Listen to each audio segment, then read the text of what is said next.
नमस्कार, मैं रीमा प्रसाद। 14 पॉइंट बात करेंगे। बिहार में नीतीश कुमार ही सीएम होंगे, लेकिन उनके मंत्रिमंडल में किस पार्टी से कौन कौन सा चेहरा होने जा रहा है, यानी किसके खाते में कितना मंत्री। बीजेपी जो सबसे बड़ी पार्टी है 89 विधायकों के साथ, उसे कितना मिलने जा रहा है।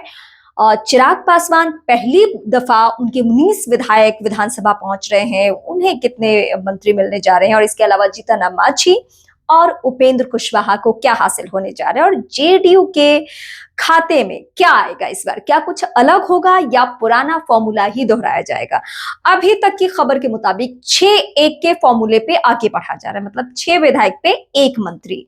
और इस हिसाब से चिराग पासवान को 3 मंत्री पद मिलने जा रहा है, और जीतन राम मांझी और उपेंद्र कुशवाहा को 1-1, और 14 से 15 बीजेपी के बारे में दावा किया जा रहा है, और 14 तकरीबन दावा किया जा रहा है नीतीश कुमार को छोड़कर जेडीयू के खाते में। तो ये मंत्री परिषद को लेकर, मंत्रिमंडल को लेकर ये आंकड़े निकलकर सामने आ रहे हैं 6-1 के फॉर्मूले के मुताबिक।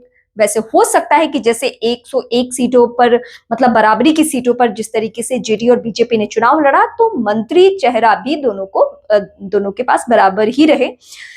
लेकिन एक अलग सी खबर आ रही है। वो खबर ये है कि अभी तक जो आपने 2 डेप्यूटी सीएम का फॉर्मूला देखा था बीजेपी खेमे से, एक सम्राट चौधरी जो अपनी कुशवाहा जाति से आते हैं, और विजय सिन्हा जो भूमिहार जाति से आते हैं। वैसे सम्राट चौधरी के रिप्लेस होने की कोई गुंजाइश दूर दूर तक नहीं दिख रही, और दावा ये किया जा रहा है, और अंदर खाने की खबर ये है कि सम्राट चौधरी जातीय समीकरण के लिहाज से भी और नीतीश कुमार को हैंडल करने के लिहाज से भी, ये दोनों फॉर्मूले में फिट बैठ रहे हैं, इसलिए वो रिप्लेस फिलहाल नहीं होंगे। लेकिन विजय सिन्हा के ऊपर खतरा है।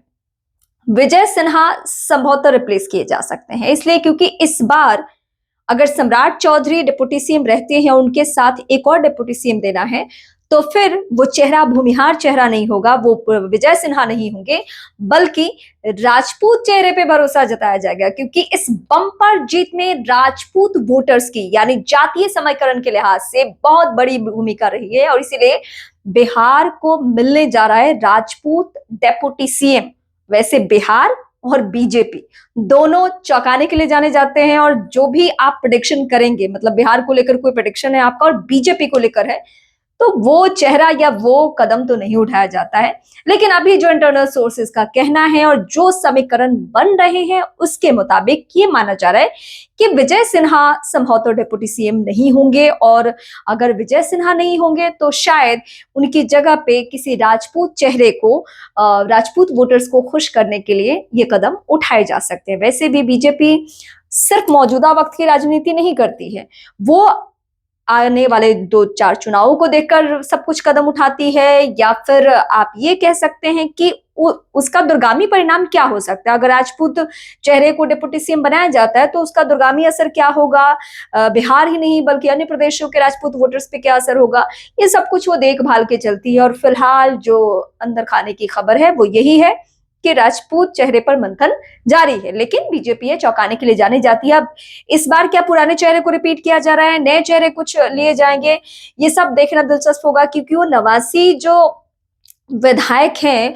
उनकी हार जीत में क्या रहा है और किस तरीके से क्या समीकरण बैठा है, उस पे मंथन जारी है। और जातीय समीकरण के लिहाज से भी भले ही ये वोट 10,000 वोट, ये चुनाव 10,000 चुनाव हो या फिर फ्रीबीज वाला चुनाव हो, लेकिन जो जो विधायक जीते हैं उनमें किसका परफॉर्मेंस सबसे बेहतर रहा है, किसने अपने बलबूते ज्यादा कदम उठाए हैं, महिला कौन कौन सी है जिनको ज्यादा तरजीह दी जा सकती है, ये सारे ऐसे पहलू हैं जिससे पर्देदारी हटना बाकी है। लेकिन वक्त बहुत कम है, मतलब 20 तारीख को ये क्लियर हो जाना है, और अभी तक जो अंदर से खबर है वो मैं आप तक पहुंचा रही हूँ।